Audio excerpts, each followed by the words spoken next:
Shalom, selamat malam Bapak Ibu yang dikasihi Tuhan. Kita berjumpa kembali dalam program My Way, satu renungan singkat yang akan memberkati kita sebelum kita beristirahat tidur malam hari ini dalam dekapan kasih Allah. Dan malam hari ini saya akan membahas satu tema, yaitu iman, pengharapan, dan kasih. Di dalam 1 Korintus 13 ayat 13, firman Tuhan berkata demikian. Demikianlah tinggal ketiga hal ini, yaitu iman, pengharapan, dan kasih. Dan yang paling besar di antaranya ialah kasih. Keindahan, kebahagiaan yang kita alami di dalam dunia ini adalah pada saat kita mengasihi, bukan dikasihi. Pada saat kita bisa memberi, bukan diberi. Pada saat kita melayani, bukan dilayani. Dan bagi setiap orang yang percaya kepada Tuhan Yesus, kita menyadari bahwa Allah lebih dulu mengasihi kita. Allah lebih dahulu melayani kita. Oleh sebab itu, mari malam hari ini saya mengajak Bapak Ibu Saudara untuk mengasihi sesama dan mengasihi Tuhan lebih sungguh lagi. Iman dan pengharapan sangatlah berharga, karena tanpa iman kita tidak mungkin berkenan kepada Allah. Imanlah yang akan menuntun dan membawa kita kepada satu tingkat hidup penuh dengan pengharapan yang luar biasa.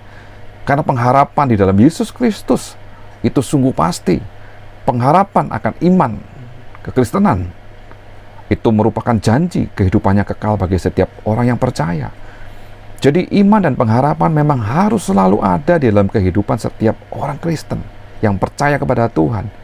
Dan hal ini memang tergantung seberapa dekat hubungan manusia dengan Tuhan. Jadi Tuhan akan menilai kita dari iman dan pengharapan kita kepadanya.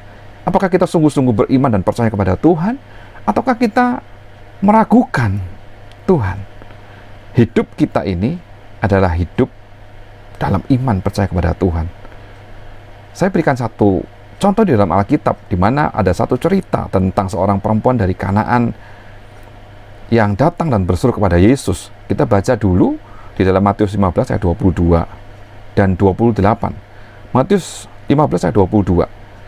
Maka datanglah seorang perempuan Kanaan dari daerah itu dan berseru, "Kasihanilah aku ya Tuhan, anak Daud, karena anakku perempuan kerasukan setan dan sangat menderita." Lalu ayat 28. Maka Yesus menjawab dan berkata kepadanya, "Hai ibu, besar imanmu, maka jadilah kepadamu seperti yang kau kehendaki." Dan seketika itu juga anaknya sembuh.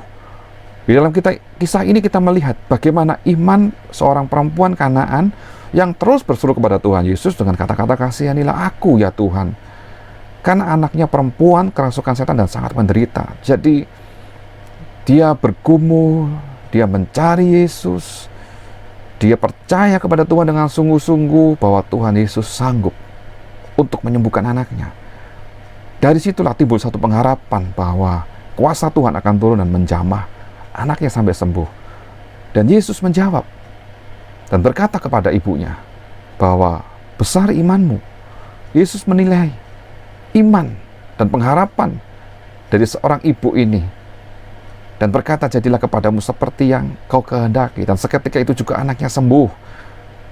Satu hal mujizat yang Tuhan nyatakan, di mana bagaimana aspek iman dan pengharapan di dalam Allah ini itu akan mempertimbangkan seluruh nilai kehidupan kita. Tetapi firman Tuhan berkata, kasih yang terbesar di antaranya. Mengapa kasih yang terbesar di antaranya? Karena kita tahu bahwa Allah itu kasih. Allah adalah kasih, di mana bagi Allah kasih adalah hal yang utama. Sehingga di dalam perjanjian baru kita melihat bahwa hukum yang utama dan terutama adalah kasihilah Tuhan Allahmu dengan segenap hati dan dengan segenap jiwa, dengan segenap kekuatanmu. Tetapi ada hukum yang kedua yang sama juga dengan hukum yang pertama, yaitu kasihilah sesamamu manusia seperti engkau mengasihi dirimu sendiri. Mengapa dikatakan sama seperti engkau mengasihi dirimu sendiri? Karena saat Allah lebih dahulu mengasihi kita, maka kasih Allah ada dalam hidup kita, maka kita bisa mengasihi diri kita sendiri karena kasih Allah itu. Dan kita bisa mengasihi Allah yang adalah pencipta kita. Dan kasih itulah yang harus kita bagikan kepada sesama, karena itu merupakan satu hukum yang utama.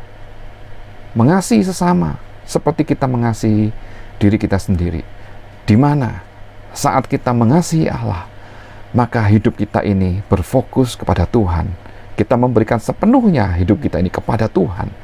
Saat kita mengasihi sesama dengan kasih Allah, maka kita juga ingin orang lain itu memiliki kasih kepada Allah juga. Karena ini yang Allah inginkan. Satu hubungan pribadi, satu hal yang rohani yang harus kita lakukan selama kita hidup dalam dunia ini. Tidak hanya menerima kasih Allah saja, tetapi kita membagikan kasih Allah, melayani Allah, mengasihi Allah, mengasihi sesama lebih sungguh. Dan kalau bulan ini kita merayakan Natal, maka kasih Allah itu harus terpancar keluar dari kita, setiap orang-orang Kristen yang percaya kepada Tuhan. Apa gunanya Yesus datang ke dalam dunia? Bukan hanya sekedar bagi kita menyelamatkan kita untuk menjadi anak-anaknya dan menerima hidup yang kekal, tapi mengembalikan hubungan kita dengan Allah, dengan kita dipenuhi oleh kasih Allah, dan kita pun adalah anak-anak Allah yang penuh dengan kasih, sehingga dunia melihat pada saat Natal ini kita rayakan di tahun ini, dunia melihat bahwa kasih Allah itu terpancar, bukan hanya sekedar saat merayakan Natal, yaitu Yesus yang lahir dalam dunia, tapi saat melihat kehidupan kita, anak-anak Tuhan, terpancar kasih Allah, di mana Natal itu terjadi dalam hidup kita setiap saat. Ini berkat Tuhan buat kita semua. Mari kita mengenal kasih Allah lebih sungguh. Mari kita hidup dalam kasih-Nya lebih sungguh. Dan kasih yang terbesar di antara ketiganya, iman, pengharapan, dan kasih. Tuhan Yesus memberkati kita semua. Haleluya. Amin.